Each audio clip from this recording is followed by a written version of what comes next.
बिस्मिल्लाहिर्रहमानिर्रहीम। अस्सलाम वालेकुम। आप देख रहे हैं हालात। मैं हूं सईद चौधरी। पिछले व्लॉग में हमने बात की थी कि इवन फील्ड रेफरेंस में जो अपील है मरीम नवाज़ की इस्लामाबाद हाई कोर्ट में, उसमें उन्होंने एक इस्तदा की और वकील बदलने की बात की और फिर उन्होंने कहा कि मैं कुछ हक़ाइक़ हैं जो अपील के ज़रिए, मुतफ़र्रिक़ दरख्वास्त के ज़रिए कह लें आप, अदालत के सामने लाना चाहती हूँ। तो उस पिछले वीडियो में हमने कहा था कि वो अरशद मलिक वाली वीडियो जैसे उस तरह का कोई मटीरियल हो सकते हैं, हमने बात की थी। वो क्या होगा, ऑडियो होगा, वीडियो होगा, कोई मिला जुला मामला होगा, कौन से चेहरे बेनकाब हो सकते हैं उससे, इस पर हम इस व्लॉग में बात करेंगे। और दूसरा ये कि कल वकला ने मुल्क भर में हड़ताल की काल दे रखी है। वो लाहौर हाई कोर्ट की चौथे नंबर की जो जज हैं आयशा मलिक, उन्हें सुप्रीम कोर्ट ले जाने का मामला है। वकला उसकी मुखालफत कर रहे हैं और कल यानी 9 सितंबर को जुडिशल कमीशन का इजलास भी हो रहा है चीफ जस्टिस पाकिस्तान की सरबराही में। उसमें क्या हो सकता है, कौन से जज हैं उसमें, जुडिशल कमीशन के कौन से रुकन जज हैं जो एक अहम किरदार अदा कर सकते हैं, या कास्टिंग वोट जिनका बन गया हुआ है कि उस वोट के नतीजे में फैसला होगा कि क्या होने वाला है, क्या होगा, justice Ayesha Malik supreme court जाएंगी या नहीं जाएंगी, और क्या सिर्फ जस्टिस आयशा मलिक का ही जायज़ा लिया जाएगा सुप्रीम कोर्ट ले जाने के लिए, या कोई और जजेस भी उसमें कंसिडर होंगे। इस पर हम बात करेंगे। लेकिन इससे पहले एक चीज़ मैं आपको दिखा दूँ। ये एक इश्तिहार है, ये जंग अखबार में छपा हुआ है, तो इस हवाले से थोड़ी सी बात कर लेता हूँ मैं। बनेगा नया पंजाब, बनेगा नया पाकिस्तान। ये बुज़दार साहब नज़र आ रहे हैं उसमें, और खान साहब हैं, और फिर जनाब मीनार पाकिस्तान और दीगर मुख्तलिफ कोई तस्वीर हैं। तो ये जनाब जो इश्तिहार है ना, जो जंग में छपा है, ये एक इश्तिहार नहीं है। 40 सफ़हात पर मुश्तमिल इश्तिहारात हैं और मुख्तलिफ सप्लीमेंट्स हैं। ये 22 पंजाब के महकमे जो हैं उन्होंने अपना अपना को इश्तिहार दिया है इकट्ठा के करके, और ये इसकी टोटल मालियत जो है वो 1.5 करोड़ रुपए है। यानी एक दिन में जो ये इश्तिहार छपे हैं इनकी मालियत है 1.5 करोड़ रुपए। कानून तो सबके लिए बराबर होता है। आपको याद होगा कि जब शहबाज शरीफ की हुकूमत थी और इसी तरह के इश्तिहारात वो छापते थे, तो साकिब निसार साहब चीफ जस्टिस थे, उन्होंने बुला लिया था उन्हें। उनका जनाब ये आपकी अपनी तस्वीरें छप रही हैं, अपनी ज़ाती तशहीर कर रहे हैं आप सरकारी पैसे से, तो फिर क्यों ना ये पेमेंट भी आप खुद करें। तो मुझे जहाँ तक याद पड़ता है 55 लाख रुपए की रिकवरी हुई थी। शहबाज शरीफ ने 55 लाख रुपए के राउंड अबाउट कुछ रकम जो थी उन दिनों के जो इश्तिहारात थे वो सरकारी खजाने में जमा करवाई थी। तो अब इस पे कोई सुओ मोट नहीं होगा, कोई हुआ ही नहीं, शायद हो जाए, लेकिन ये छप रहे हैं। 1.5 करोड़ रुपए के इश्तिहार एक अखबार में हैं और तकरीबन इतनी मालियत के एक अंग्रेज़ी अखबार में है, और इश्तिहारात की नौयत वो कोई इतना बड़ा कारनामा तो है नहीं कि वो कारनामे दिखाएं और ये करें वो करें। लेकिन इसमें खबर है, एक दिलचस्प खबर है, वो ये है कि जब ये इश्तिहार उन्होंने बना के सेंड किया सरकार को, तो बुज़दार साहब की तस्वीर इसमें छोटी थी, खान साहब की तस्वीर बड़ी थी। तो बुज़दार साहब, मैंने जैसे कि पहले कहा कि वो बड़े नाराज़ होते रहे माजी में। उसमें जो आपकी फ़िरदौस आशिक़ आवान है, उनकी कारकर्दगी उनको इसलिए नापसंद थी कि वो ज़्यादा टाइम वो ख़ुद टीवी में गुजारती थी और बुज़दार साहब को टाइम नहीं मिलता। अब बुज़दार साहब बराबरी एक मुकम्मल वज़ीर आला के तौर पर उन्होंने जनाब ये हरकत की है, और उन्होंने कहा जनाब कि मेरी और वज़ीर आज़म इमरान खान की तस्वीर इस इश्तिहार में जो मैंने आपको दिखाया है बराबर, सेंटीमीटर का भी फ़र्क नहीं होना चाहिए। फिर उन्हें समझाया गया कि जनाब वज़ीर आला साहब, प्रोटोकॉल वाइज वज़ीर आज़म बड़े होते हैं, उनकी तस्वीर ही बड़ी होती है। आप वज़ीर आला हैं, अगर मुश्तरका पंजाब और पाकिस्तान दोनों की बात है और दोनों की तस्वीर है तो वज़ीर आज़म की तस्वीर बड़ी लगेगी। आपकी तस्वीर छोटी लगेगी। उन्होंने कहा नहीं, तस्वीर छोटी नहीं होगी, आप वज़ीर आज़म की तस्वीर थोड़ी सी आगे ले जाएं और मेरी तस्वीर थोड़ी सी पीछे ले जाएं। ये इनकी कारकर्दगी है टोटल। बाकी अगर आपकी नज़र से इश्तिहारात गुजरे हैं जो भी हैं, उनमें जो कारनामे हैं उनमें कोई ऐसा फ़क़ीदुल मिसाल कारनामा है नहीं। पुराने जो मंसूबे हैं उन्हीं पर तख्तियाँ शक्तियाँ लगी हुई हैं और इश्तिहार जो हैं वो धड़ाधड़।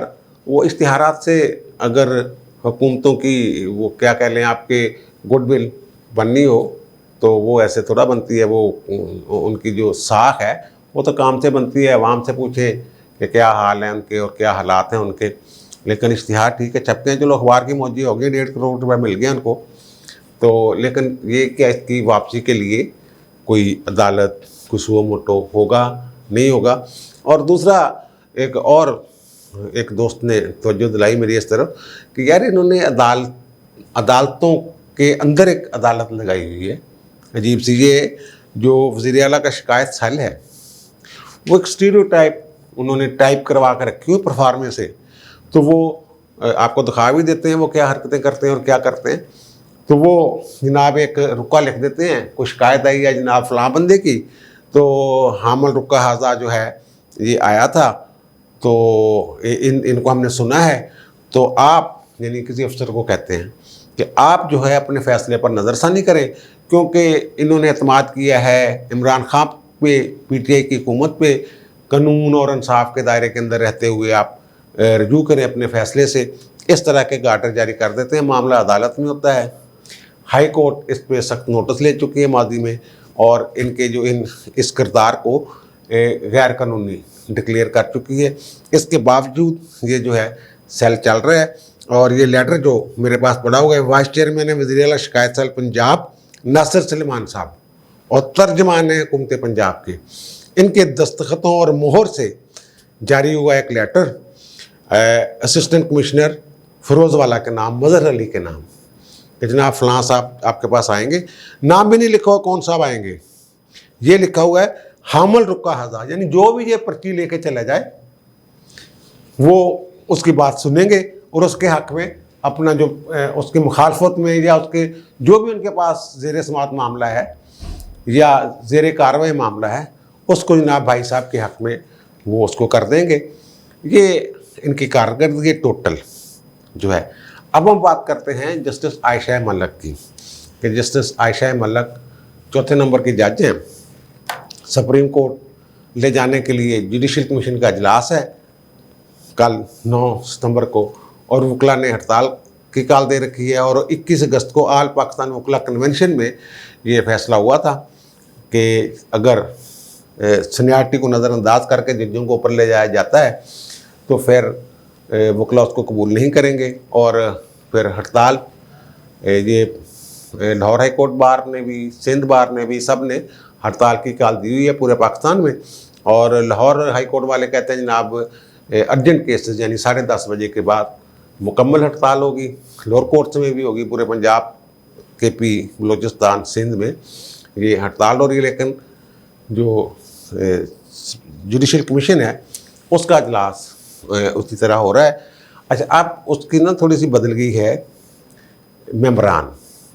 जस्टिस मशीर आलम साहब की रिटायरमेंट के बाद अब उसमें शामिल हो गए जस्टिस तारक मसूद साहब। पहले ये हुआ था कि मिस्टर जस्टिस मकबूल बाकर, मिस्टर जस्टिस काजी फायज़ ईसा और पाकिस्तान बार कौंसिल के जो नुमाइंदे हैं अख्तर हुसैन, इन्होंने सीनियरिटी से हटकर तैनातियों की मुखालफत की थी। और चौथे साहब जो थे वो थे जस्टिस दोस्त मोहम्मद, वो जस्टिस रिटायर्ड है, वो एक रिटायर्ड जज भी उसका रुकन होता है। तो ये 4 साहबान थे जिन्होंने मुखालफत की थी।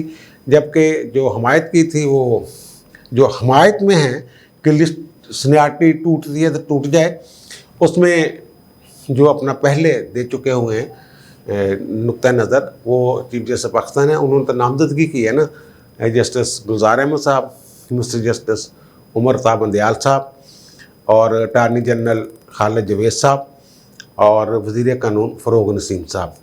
अब एक साहब आ गए हैं और जो मुशीर आलम साहब की रिटायरमेंट के नतीजा में मेंबर बने हैं जुडिशल कमीशन के, वो है मिस्टर जस्टिस तारक मसूद। यानी जैसे मैंने अर्ज किया कि 4 लोग एक तरफ, 4 दूसरी तरफ, और कास्टिंग वोट जो है वो अब जस्टिस तारक मसूद का है। तारक मसूद साहब लाहौर हाई कोर्ट के जज थे, उनकी शोहरत अच्छी है। जब जस्टिस काजी फाइज इस्सा की जो दरख्वास्त उनकी सुप्रीम जुडिशल काउंसिल की कार्रवाई के खिलाफ, तो जो बेंच बना था उसमें 2 लोगों पर एतराज़ किया गया था, एक जस्टिस एजाजुल हसन पर और एक जस्टिस तारक मसूद पर।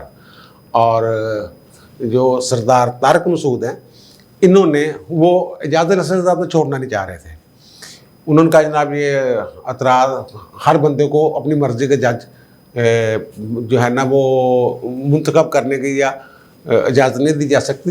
लेकिन जस्टिस तारक मसूद साहब ने कहा था कि अगर काजी साहब घर चले जाते हैं तो अब मेरा चीफ जस्टिस बनने का चांस नहीं है अगर काजी साहब मौजूद होते। अगर काजी साहब घर चले जाते हैं तो फिर मैं चीफ जस्टिस पाकिस्तान किसी वक्त यानी बन सकता हूँ, तो इसलिए मुनासिब नहीं है कि मैं इस केस को सुनी। उस वक्त इन्होंने बड़ी जुर्रतमंदी का और गैर जानबदारी का मुजाहरा किया था।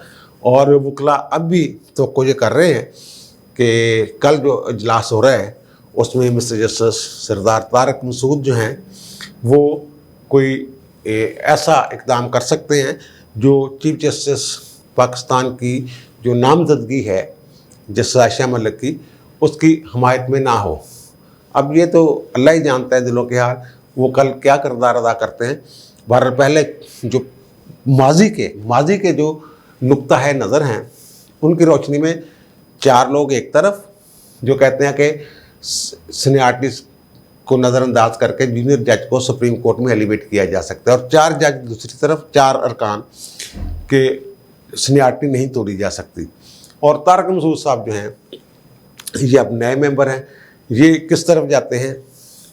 और दूसरी बात जो है कि जस्टिस आयशा मलिक का नाम तो कंसिडर हो ही रहा है, लेकिन लाहौर हाई कोर्ट के जो उनसे 2 सीनियर जज हैं, मिस्टर जस्टिस शहजाद अहमद ख़ान और मिस्टर जस्टिस शुजात अली ख़ान, उन्होंने कॉन्सेप्ट नहीं दी, रजामंदी ज़ाहिर नहीं की कि उनकी जूनियर जज को ऊपर ले जाया जाए। और उनकी जो कारकर्दगी है उस बाबत रिपोर्ट्स भी जुडिशल कमीशन ने तलब कर रखी हैं, जो उन्होंने बताया है कि हमने इतने मुकदमात जो हैं उनके फ़ैसले किए हैं और कौन कौन से उनमें लार्ज जर्नल्स में PLD वगैरह में कानून के रिसालों में छपे हुए हैं। और जस्टिस आयशा मलिक साहबा ने भी यही किया हुआ है, यही अपनी रिपोर्ट जुडिशल कमीशन में भेजी हुई है। और ख्याल ये है कि वो तीनों की कारकर्दगी जो है वो समरी की शक्ल में या तफसीलन वहाँ रखते हैं। और मिस्टर जस्टिस काजी फाइज इस्सा जो हैं वो है मुल्क से बाहर, वो है अमेरिका अपनी अहलिया के इलाज के लिए। पिछली दफ़ा पिछले इजलास में वो कोरोना में मुब्तला थे, लेकिन उन्होंने वीडियो लिंक के ज़रिए इजलास में शिरकत की थी।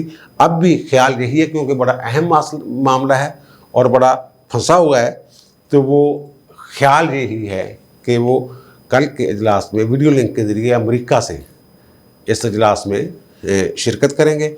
और फिर क्या नतीजा निकलता है वो कल पता चल जाएगा। बहरहाल सर-ए-दस यही सूरत हाल है। और जो मैंने अर्ज़ किया था एक वीडियो में कि जस्टिस आयशा मलिक की कोई वकालत उस तरह नहीं थी जैसे वकालत जिसका तकाजा किया जाता है इनमें, बहरहाल उनका तकर्रर हो गया हाई कोर्ट के जज के तौर पर।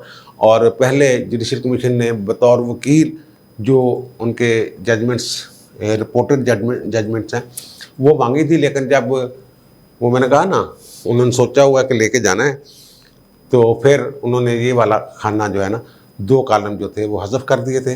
अब सिर्फ जो उनके जजमेंट्स हैं वो जजमेंट्स भी वो कहा जा रहा है कि मिस्टर जस्टिस शुजात अली ख़ान और मिस्टर जस्टिस शहजाद अहमद ख़ान की जो जजमेंट्स हैं वो ज़्यादा हैं रिपोर्टेड। बहरहाल जो भी फैसला करना है जुडिशल कमीशन ने करना है, बहरहाल काम एक फड्डे वाला है और वकला उसको कबूल नहीं कर रहे।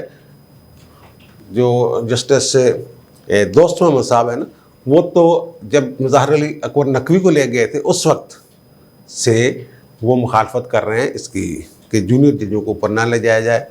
और जस्टिस काजी फ़ायद ईसा साहब भी उसी वक्त से मुखालफत कर रहे हैं, मकबूल बाकर साहब भी उसी वक्त से मुखालफत कर रहे हैं। उनका शुरू से ही ये नुक्ता नज़र है कि सीनियरिटी को ना आगे पीछे ना किया जाए। और जो एक जज पे तो काफ़ी दीगर एतराज़ात भी थे, बहरहाल वो फिर उन एक मेंबर, बल्कि जस्टिस उमर रज़ा बंदयाल साहब ने कहा था जनाब नहीं, मैं क्योंकि चीफ जस्टिस रहा हूँ लाहौर हाई कोर्ट पर, मैंने इनके काम को देखा हुआ है, ये इल्ज़ाम जो लगाए जा रहे हैं ठीक नहीं है, ये ठीक बंदा है। उसको ले गए थे, बहरहाल उसको छोड़ दें, अब वो ज़रा मतनाज़ा हो जाएगा तो तहीन अदालत में ना आ जाएगी मामला। बहरहाल कहते हैं कि वो जो हक़ाइक़ पर मबनी बात हो वो तहीन अदालत में नहीं आती। अब आते हैं जनाब मरीम नवाज शरीफ का जो मामला है, वो मैंने कहा था जनाब वो कोई खड़ाक या ख़तरनाक खेल, इस तरह की बात मैंने पिछले व्लॉग में की थी कि अरशद मलिक वाली बात भी मैंने की थी। अरशद मलिक की वीडियो आपको पता है कि वो आ गई थी, वो बरतरफ हो गए थे, मामला हो गए थे। और मैंने ये कहा था कि जो सीनियर वकला होते हैं आम तौर पर जब इस तरह फड्डे वाला मामला आ जाए ना, स्कैंडल वाला मामला आ जाए कोई, फिर वो जान छुड़ाते हैं आम तौर पर कि मसलन बेंच पर एतराज़ करना हो तो वो ख़ुद नहीं करते और क्लाइंट को कह देते हैं कि जनाब आप ख़ुद कर लें एतराज़। क्लाइंट बाज़ औक़ात रगड़े में आ जाता है, अदालत गर्म हो जाती है, बाज़ औक़ात उसकी बात अगर मुतहम्मल मिजाज जज बैठे हों तो वो सुन लेते हैं, अगर थोड़े से गसीले हों तो वो कहते हैं कि गल्ला, वो आम तौर पे अवॉइड करते हैं। और मैंने ये अर्ज़ किया था कि अगर कि बीमार रहे हैं, कोरोना का शिकार रहे हैं, अमजद परवेज़ साहब जो वकील हैं मरीम नवाज शरीफ के, और आज मरीम ने रोस्टम पे जाकर ये कहा है कि उनकी कमर में तकलीफ़ है, मैं अपना वकील चेंज करना चाहती हूँ। असल में वकील चेंज करने की वजह यह है कि वो कोई बड़ा खड़ाक का लफ्ज़ मैं इस्तेमाल कर रहा हूँ, वो खड़ाक करने वाली। और अब एक ख़बर ये भी सुन लें कि अमजद परवेज़ साहब को तैयार कर लिया गया है कि यार हक सच दी खातर खड़े हो जाइदा, कोई मसला नहीं, आंदे रहंदे या ये माहौल बनते रहंदे ने, ये वो जाते रहंदे ने, कंधे तकड़े करो, आओ मैदान च। और मेरी इतला के मुताबिक अमजद परवेज़ साहब आमादा हो गए हैं इस केस को स्कैंडल समेत अदालत में लड़ने के लिए। अब ये 23 को पता चलेगा। बहरहाल मेरी इतला के मुताबिक जो मरीम नवाज के वकील हैं वो आमादा हो गए हैं दोबारा उनके केस की पैरवी के लिए। और वो अब होगा क्या, कुछ लोगों का ख्याल है वीडियो है कोई इनके पास, कुछ लोगों की, और मैंने भी हार्सज मौत से सुना हुआ है कि कैसे एक जज साहब एक शादी की तकरीब में कुछ कह रहे हैं कि कैसे इनसे निपटना है। वो बाकायदा सुप्रीम कोर्ट के अभी जज हैं। और फिर प्रोसिक्यूटर जनरल जो थे डार साहब, वकास कदीर डार, उनके साथ उनकी वहाँ जो हुई, उन्होंने उनकी डांट टपट की, वो सारी चीज़ें रिकॉर्ड पर हैं। इसी तरह की कुछ चीज़ें हैं, उसकी कोई वीडियो नहीं है। अब मैंने ये पूछा मुतलका लोगों से कि क्या कोई वीडियो है जो, उनका नहीं, वीडियो नहीं, वीडियो वाली बात नहीं, मिला जुला है ऑडियो, और कुछ तस्वीरें भी हो सकती हैं, वीडियो नहीं, कुछ तस्वीरें हो सकते हैं, कुछ ऑडियो हो सकती है, कुछ पैगाम हो सकते हैं। और उसमें एक तो वो साहब आएंगे बीच में जिनका मैं जिक्र करता हूँ कभी कभी, अदलिया के कुछ लोग हो सकते हैं यार, ठीक है ना, कुछ लोग किसी और अदारे के हो सकते हैं, एस्टेब्लिशमेंट के कुछ लोग हो सकते हैं, उनके कोई पैगाम आपस में, जैसे मैंने जिक्र किया था बेनज़ीर वाले रेफरेंस पे, वो ऑडियो सामने आ गया था। अगर ये सुप्रीम कोर्ट ने कहा था कि ऑडियो जो है वो शहादत के तौर पे हम कंसिडर नहीं कर रहे, लेकिन फ़ैसला पूरा उन्होंने उस ऑडियो की बुनियाद पर ही दिया था, क्योंकि अदालत प्रेजुडिस हो जाती जब सबूत सामने पड़े हों, अगर कि वो कानूनी तौर पर उनको ना भी देख रहे हो, लेकिन प्रेजुडिस हो जाती है अदालत कि यार ये इतना बड़ा फ्रॉड हुआ है, अब वो जो हैं, जो चेहरे बेनकाब होने हैं, वो ये हैं जिन्होंने कहा है कि मरियम को भी, एक तो ये है उसमें कि नवाज शरीफ के साथ मरियम को भी डालें, एक ये टोटा है, ठीक है, और दूसरा टोटा ये है कि इसको भी सजा दें। दो टोटे ये हैं, एक ये है कि इसको पकड़े साथ, मरियम को भी, नवाज शरीफ के साथ, एक इससे मुतल्लक मवाद है, और यानी कि इसके खिलाफ भी रेफरेंस बनाएं, और दूसरा ये है कि इसको भी नाहल करें और इसको भी कैद की सजा दें, अपने अब्बा जी नाल जेल च रवे, उत्थे बह के मिल के गल्लां करन। ये इस तरह का मवाद है जो पेश करेंगे। वीडियो की बात की तरदीद, उनका वीडियो नहीं है, ऑडियो और दीगर मिला जुला हो सकता है, ये मुझे बताया गया है। और फिर वो ये हसास मामला होता है, प्रेशर आ जाता है, वो एक उनका प्रोफेशनल कंडक्ट भी होता है कि वो किसी को बताना नहीं होता, लेकिन हमारे सोर्स बीच में कहीं ना कहीं घुस के कान लगा कर सुन लेते हैं। तो ये मामला है। वो लोग जो हैं, ये जब मामला खुलेगा तो काफ़ी ये गड़बड़ और काफ़ी इधर उधर कीचड़ जो है उछलेगा, बहुत सारे लोग बेनकाब होंगे। और मैंने पहले भी कहा था कि अल्लाह ताला ने शायद ये वो दौर है जिसमें चुन लिया है कि तमाम चेहरों से नकाब उतारना है, और उतर रहे हैं, आपके सामने ही है। रोज़ाना किसी न किसी चेहरे से नकाब उतरता है। जो पसे पर्दा बैठ के डोरियाँ हिलाते हैं, उनके चेहरे पर्दा गिर जाता है, पता चलता है यह बंदा डोरी हिला रहा है। सारे चेहरे आपके सामने आ रहे हैं ना। इसी तरह जो मरियम नवाज करने जा रही हैं, ये बहुत बड़ा इकदाम होगा और हलचल मचेगी इससे। वो अरशद मलिक वाले जो प्रेस कॉन्फ्रेंस की थी, ऑडियो वाली, उसकी वीडियो वाली, उससे बड़ा स्कैंडल ये जो मुझे बताया जा रहा ये होगा, और उससे ज़्यादा हलचल वाला काम होगा। वो तो एक बेचारा सेशन जज था, सेशन जज से बड़ी गेम है, हाई कोर्ट के जज से ही बड़ी गेम है। चलो ये भी बता दूँ मैं, बाकी इंशाल्लाह कल मुलाकात होगी। इजाज़त दीजिए, अल्लाह हाफ़िज़।